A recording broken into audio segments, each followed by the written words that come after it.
গ্রামে রতন নামে একটা ছেলে তার মাকে নিয়ে থাকতো। রতন ছিল একটু অন্যরকম ছেলে। সে কাজকর্ম করতো না, শুধু বনে বনে ঘুরে বেড়াতো। এই নিয়ে তার মায়ের চিন্তার শেষ ছিল না। আচ্ছা রতন, এমন করে আর কতদিন চলবে বলতো বাবা? কেন মা, কি হয়েছে? তোকে যে এত করে বলি যে কিছু কাজকর্ম কর, কিন্তু তুই তো আমার একটা কথাও শুনছিস না। সারাদিন শুধু বনে বাদারে ঘুরে বেড়াচ্ছিস। মা, আমি তোমাকে আগেই বলেছি আমার এসব কাজকর্ম করতে একটু ভালো লাগে না। আমার শুধু বনে বনে ঘুরতে ইচ্ছে করে। কিন্তু এভাবে কাজকর্ম না করলে তো ভবিষ্যৎ কি হবে ভেবে দেখেছিস? কি করে খাবি বলতো? সেই নিয়ে তুমি এত দুশ্চিন্তা করো না।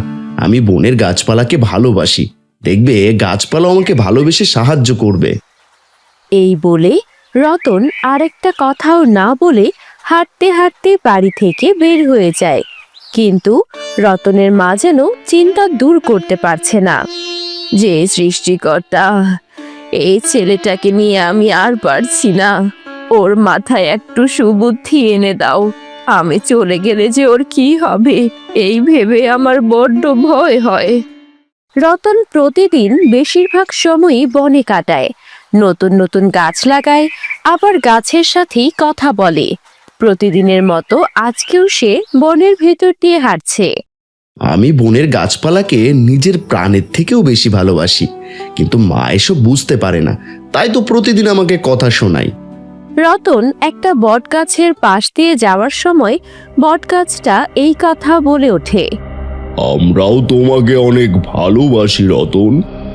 এই শুনে রতন রীতিমতো চমকে ওঠে। এ কি বটগাছ, তুমি কথা বলছো? সত্যি কি তুমি আমাকে অনেক পছন্দ করো?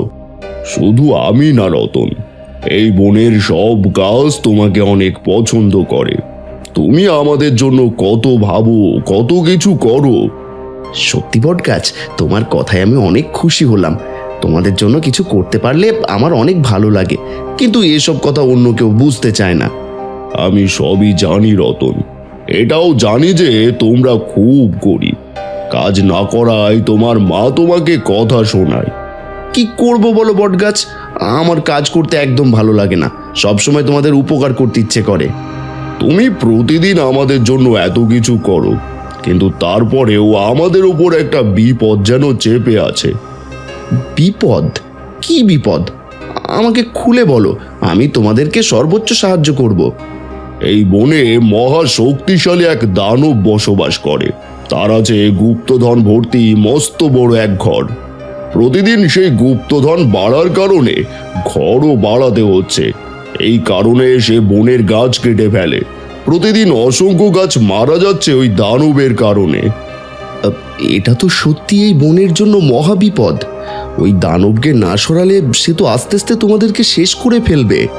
তাই তো তোমাকে সবটা খুলে বললাম। ওই দানবকে সরাতে পারলে যেমন আমরা বাঁচতে পারবো, ঠিক তেমনি তুমি পাবে অজস্র পরিমাণে গুপ্তধন। কিন্তু আমি মানুষ হয়ে ওই দানবের সাথে পারবো কি করে? কাল তুমি আমার কাছে একবার এসো, কি থেকে কি করতে হবে আমি তোমাকে সবটা বুঝিয়ে দেব। ঠিক আছে বটগাছ, তাই হবে। আমি এখন তাহলে আসি। এই বলে রতন বন থেকে বের হয়ে যায়।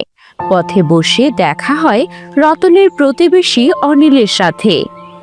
কিরে রতন, আজকে হঠাৎ এত তাড়াতাড়ি বন থেকে ফিরে এলি যে? আর বলো না দাদা, বনে তো এক মস্ত বড় বিপদ দেখা গিয়েছে। কি বলিস? বনে আবার কি বিপদ? ডাকাতরা আস্তানা করেছে নাকি? না গো অনিল দাদা, এমন কিছু না। আসলে বটগাছ আমাকে বলছিল বনে নাকি একটা দুষ্ট দানব আছে, আর তার কাছে আছে অজস্র পরিমাণে গুপ্তধন। সেই গুপ্তধন রক্ষা করার জন্য সে প্রতিদিন বনের অসংখ্য গাছ কেটে ফেলছে। তোর মাথাটা খারাপ হয়ে গেছে রতন। হ্যাঁ, বটগাছ তোর সাথে কথা বলেছে, আবার তুই সেটা আমায় বিশ্বাস করতে বলিস? বিশ্বাস করো অনিল দাদা, আমি সত্যি কথা বলছি। বটগাছ আমাকে কখনো মিথ্যে বলতে পারে না। শোন, এসব পাগলামি অন্য কারো কাছে গিয়ে শোনা। এসব আজগুবি গল্প শোনার সময় আমার হাতে নেই। হ্যাঁ, এই বলে অনিল হেঁটে চলে যায়।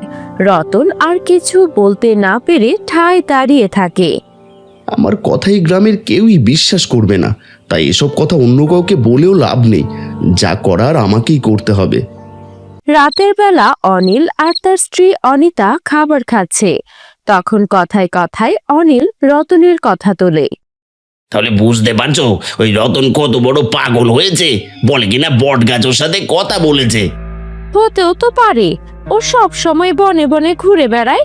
তাছাড়া বনরাজ বলেও তো একটা কথা আছে, হয়তো ওর কাজে বনরাজ খুশি হয়েছেন। কি যে বলো না এসব, তুমিও কই রতনের মতো পাগল হয়ে গেলে নাকি? ও যা বলেছে সেটাকে বলে পাগলের পাগলামি। কি জানি বাবা, আমার কিন্তু এমনটা মনে হচ্ছে না। আমি একটা কথা বলছি, মন দিয়ে শোনো। আসল কথা হলো ও কোনো কাজ করবে না, এই জন্যই প্রতিদিন নিত্য নতুন গল্প বের করছে। এটা অবশ্য তুমি ভুল কথা বলনি। ঘরে বৃদ্ধ মা, তাকে রেখে বনে বাজারে ঘুরে বেড়ায়। কিছু কাজ করলে তো ঘরে 2 পয়সা আসে। আমিও তো সেটাই বলছি, আসলে সবই হলো কাঁচ ফাঁকি দেওয়ার ধান্দা। এখন আবার শুরু করেছে নতুন পাগলামি। তবে দানবের কথা সত্যি হোক বা না হোক, ও কিন্তু বনে বাজারে ঘুরে বেড়ায়। তাই গুপ্তধন পেলেও পেতে পারে, তুমি একটু ওর দিকে নজর রেখো। ও পাবে গুপ্তধন, তাহলেই হয়েছে। পরদিন খুব সকালে রতন বাড়ি থেকে বেরিয়ে হাঁটতে হাঁটতে সেই বট গাছের নিচে এসে দাঁড়ায়। এসেছো রতন? আমি তো তোমার জন্যই অপেক্ষা করছিলাম। হ্যাঁ, এই জন্যই আমি আর দেরি না করে সকাল সকাল চলে এসেছি। শোনো, ওই দানবের সাথে স্বাভাবিকভাবে কেউ পেরে উঠবে না। ওর গুপ্তধনের ভেতরেই লুকিয়ে আছে প্রাণ। একবার যদি ওই গুপ্তধন সরিয়ে ফেলা যায় তাহলেও মারা পড়বে। কিন্তু কিভাবে? আমি অত বড় দানবকে ফাঁকি দিয়ে আমি ওই গুপ্তধন পর্যন্ত পৌঁছবো কিভাবে? ওই দানবের ঘরের সামনে আছে একটা গোলাপ গাছ। ওই গোলাপ গাছের ঠিক 3 হাত নিচে আছে একটা ঈগলের ডিম। তোমাকে মাটি খুঁড়ে ডিমটাকে ভেঙে ফেলতে হবে। তারপর কি করতে হবে বটগাছ? ডিমটাকে ভাঙার সাথে সাথে ডিমের ভেতর থেকে একটা ঈগল বেরিয়ে আসবে, আর সে গিয়ে দানবের গায়ে আঁচড় দেবে। সাথে সাথে দানব কিছুক্ষণের জন্য পাথর হয়ে যাবে। এইটুকু সময়ের ভিতর তোমাকে দানবের সব গুপ্তধন সরিয়ে ফেলতে হবে। আমি সবটা বুঝতে পেরেছি বটগাছ, আমি তোমার কথা মতো কাজ করতে পারবো। এই কাজে কিন্তু অনেক বিপদ আছে রতন। একটু ভুল হলে ওই দানবের হাতে তোমার প্রাণ চলে যেতে পারে। সে যত বিপদই থাক না কেন, তোমাদের দুঃখ দূর করার জন্য আমি আমার জীবন দিতেও প্রস্তুত আছি। তাহলে তুমি এগিয়ে যাও, তোমার পাশে আমরা গোটা বনের সবাই আছি। এদিকে অনিল রতনের বাড়িতে এসেছে। দেখতে পায় রতনের মা বারান্দায় বসে আছে। এই কই গো, তোমার ছেলে রতন কোথায়? ও কি আর ঘরে বসে থাকার ছেলে? তুমি তো সবই জানো অনিল। হ্যাঁ জানি, এই জন্যই তোমায় কিছু বলতে এলাম। রতনের পাগলামিটা দিনকে দিন যেন বেড়েই যাচ্ছে। কেন, কি করলো আবার? আরে বলে কিনা বনের বট গাছ ওর সাথে কথা বলেছে। বনে নাকি একটা দানব গুপ্তধন পাহারা দিচ্ছে। বলো তো, এমন আজগুবি কথা পাগল ছাড়া কেউ বলে? রতন, তুমি আর যাই বলো না কেন, ও কিন্তু কখনো মিথ্যা কথা বলে না। আমার মনে হয় ওর কথাই সত্যি। শেষ পর্যন্ত তুমি ওর আজগুবি কথায় বিশ্বাস করেছো? অবিশ্বাস করার মতো তো কিছু নেই। আমার ছেলে কখনোই আমাকে ভুল কিছু বলতে পারে না। তুমি বিশ্বাস করো আর যাই করো, রতন কেমন পাগলামি করতে বারণ করবে, তা না হলে কিন্তু মোড়লের কাছে অভিযোগ দেব। এদিকে রতন বনের ভেতর দিয়ে হাঁটতে হাঁটতে একটা ফাঁকা জায়গায় এসে পৌঁছায়। বটগাছ তো এই জায়গাটার কথাই বলছিল। তার মানে এখানেই আছে ওই গোলাপ গাছ। এই তো সেই গোলাপ গাছ। আমাকে এখনই গাছটা তুলে এখানে 3 হাত মাটির গভীরে খুঁড়তে হবে। যেমন বলা তেমন কাজ। রতন গাছটাকে তুলে মাটি খুঁড়তে শুরু করে।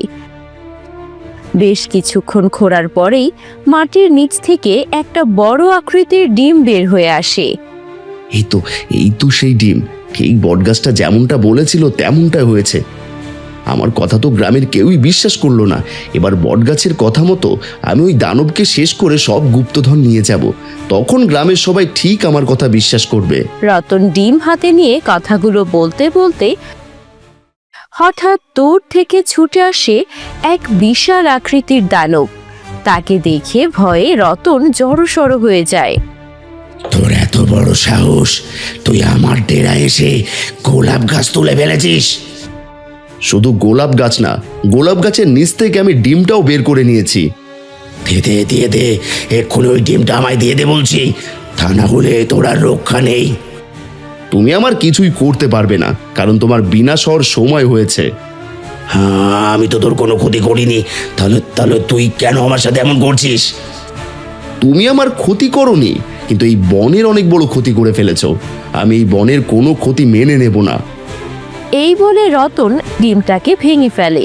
ঠিক তখনই ডিমের ভেতর থেকে বের হয়ে আসে এক বিকট আকৃতির ঈগল। সে ছুটে গিয়ে আঁচড় দেয় দানবের গায়ে। ছাড়বো না, আমি তোকে ছাড়বো না, শেষ করে ফেলবো। সেসব পরে দেখা যাবে, আগে তো তুমি পাথর হয়ে থাকো। হ্যাঁ, বলতে না বলতেই দানবটি পাথর হয়ে যায়। রতন আর দেরি না করে দানবের ঘরের ভেতরে ঢুকে পড়ে। বিস্মিত হয়েছে দেখতে পায় গোটা ঘরে ছড়িয়ে আছে অজস্র গুপ্তধন। এবার আর কোনো দেরি করা যাবে না। দানব পাথর থেকে আগের রূপে ফিরে আসার আগেই আমার সব গুপ্তধন নিয়ে পালাতে হবে। এই বলে রতন সব গুপ্তধনগুলো বস্তায় ভর্তি করতে শুরু করে।